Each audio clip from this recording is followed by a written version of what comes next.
ज़बूर 133। देखो कैसी अच्छी और खुशी की बात है कि भाई वहां मिल कर रहे। ये उस बेश कीमत तेल की मानित है जो सर पर लगाया गया और बहता हुआ दाढ़ी पर यानी हारून की दाढ़ी पर आ गया, बल्कि उसके पिराहन के दामन तक जा पहुंचा। यह हारून की ओस की मानित है जो सयून के पहाड़ों पर पड़ती है, क्योंकि वही खुदावन ने बरकत का यानी हमेशा की जिंदगी का हुक्म फरमाया। ज़बूर 133 एक खूबसूरत याद दहानी है कि खुदा की नजर में ये गानगत एक होना, इकट्ठे रहना कितना कीमती है। दाऊद इस यगानगत को कीमती तेल और शबनम से तशबीह देता है। ये दोनों बरकतें पाकीज़गी और ताजगी की अलामत है। जब खुदा के लोग मिलकर मोहब्बत और एक दिल के साथ रहते हैं तो उसकी हजूरी और बरकत उन पर नाजिल होती है। आज की दुनिया में जहां इख्तलाफात और झगड़े आम हैं, ये ज़बूर हमें खुदा के दिल की तरफ वापस बुलाता है, जहां मोहब्बत, अमन और एतहाद बसता है। एतहाद का मतलब ये नहीं कि सब एक जैसा सोचें, बल्कि ये है कि हम एक दूसरे को इज्जत और मोहब्बत दें और खुदा के जलाल के लिए मिलकर काम करें।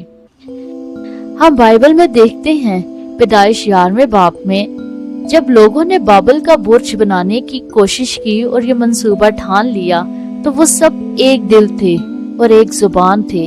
उनकी एक ही सोच थी कि हमने बाबल का बुर्ज बनाना है और हम खुदा तक रसाई करेंगे। मगर खुदा ने उनकी जुबानों में इख्तलाफ डाला।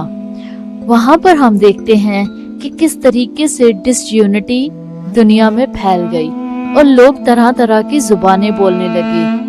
मगर नए अहदनामे में हमें ईद पेंतीकोस्त के वक्त यही जुबानें दोबारा से एक होती हुई नजर आती है। जो लोग अपनी कोशिश और अपने जोर से खुदा तक रसाई करना चाहते थे, खुदा ने उनकी जुबानों में इख्तलाफ डाला।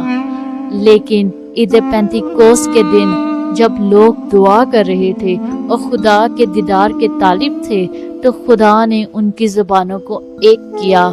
कितना खूबसूरत है इस बात को देखना और जानना कि इब्तिदाई कलीसिया किस तौर पर एक दिल होकर रहती थी। वो उस बेशकीमती तेल की मानित थे। वो सब एक दिल होकर दुआ करते थे और बाइबल बताती है कि जब वो एक दिल होकर दुआ करते थे तो वो कमरा जहां पर वो होते थे वो भी कांप उठता था, यानी खुदा का अबर छा जाता था। मेरे अजीजों, मैं आज आपको ये बातें इसलिए बताना चाहती हूँ ताकि अगर कहीं पर भी तफरके हैं या फिर हम में से कोई दूसरे को अपने से कमतर जानता है और अपने आप को ज्यादा अफजल जानता है, तो ये बात याद रखिए, ऐसा सोचना गलत है।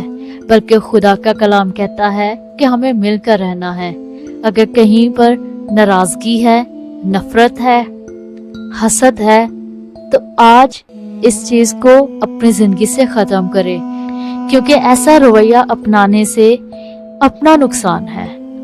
क्या हम उस तेल की मानित उसकी हजूरी को अपने अंदर महसूस करते हैं? क्या खुदा के मुकाशफात हमारे साथ हैं? अगर नहीं तो आज तौबा करने की जरूरत है।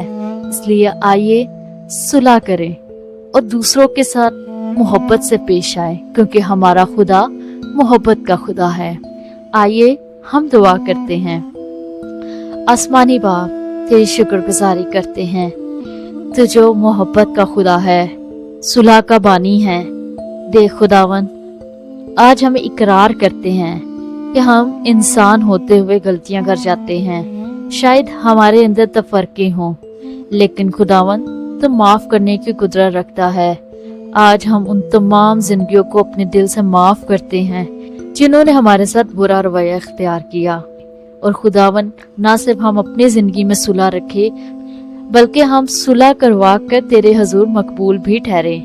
आसमानी बाप, हमें फजल बख्श ताकि हम मसीह की मानित ढलते चले जाएं और हम घटें और तू बढ़ता रहे, हम छुपें और तू दिखता रहे, हमारी जिंदगियों से तेरा जलाल जाहिर होता रहे। यीशु मसीह के नाम से आमीन।